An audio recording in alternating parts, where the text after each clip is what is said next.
വയനാട്ടിൽ വല്ലാത്തൊരു ദുരന്തമുണ്ടായി. ആ ദുരന്തത്തിൻ്റെ ഫലം ഇന്ത്യയിലെന്നല്ല എല്ലാ രാജ്യങ്ങളിലും അലയടിച്ചു. എല്ലാവരെ വേദനിപ്പിച്ച ഒരുപാട് സംഭവങ്ങൾ നമ്മൾ കാണുകയും ഓരോ ദിവസം വ്യത്യസ്തമായ കാര്യങ്ങൾ നമ്മൾ മനസ്സിലാക്കുകയും ചെയ്യുന്നുണ്ട്. എന്നാൽ നാം ഒരു കാര്യം അതിലൂടെ മനസ്സിലാക്കണം. എന്തെന്ന് വെച്ചാൽ, വയനാട്ടിൽ ആ പർവ്വത മലനിരകൾ ഒലിച്ചു വന്നിട്ടുണ്ടെങ്കിൽ തീർച്ചയായിട്ടും പർവ്വതങ്ങൾ ഒലിച്ചു വരിക എന്നുള്ളത് ഖിയാമത്ത് നാളിൻ്റെ അടയാളമായി അല്ലാഹു സുബ്ഹാനഹു വ തആല പറഞ്ഞിട്ടുണ്ട്. അല്ലാഹു തആല ഈ പർവ്വതങ്ങൾ ഒലിച്ചു വരും എന്ന് ഖിയാമത്ത് നാളിന് മുന്നോടിയായി ചെറിയ ചെറിയ ദുരന്തങ്ങൾ വരും.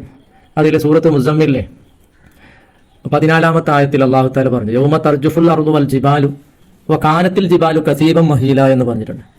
ഭൂമി വിറയലിക്കുന്ന കുലുങ്ങുന്ന ദിവസം. വൽ ജിബാലു പർവ്വതങ്ങളും വകാനത്തിൽ ജിബാലു പർവ്വതങ്ങളായിത്തീരും കസീബൻ മഹീല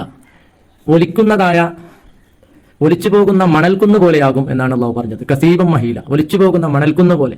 അപ്പോൾ പർവ്വതങ്ങൾ ഒലിച്ചു പോകും എന്നാണ് അല്ലാഹു സുബ്ഹാനഹു വ തആല ആ ആയത്തിൽ പറഞ്ഞത്. ഖിയാമത്ത് നാളിൽ വ്യാപകമായിട്ടും എല്ലാ വലിയ വലിയ പർവ്വതങ്ങൾ തകർന്ന് തരിപ്പടമാവുമെന്ന് അല്ലാഹു സുബ്ഹാനഹു വ തആല ഖുർആനിൽ പറഞ്ഞിട്ടുണ്ട്.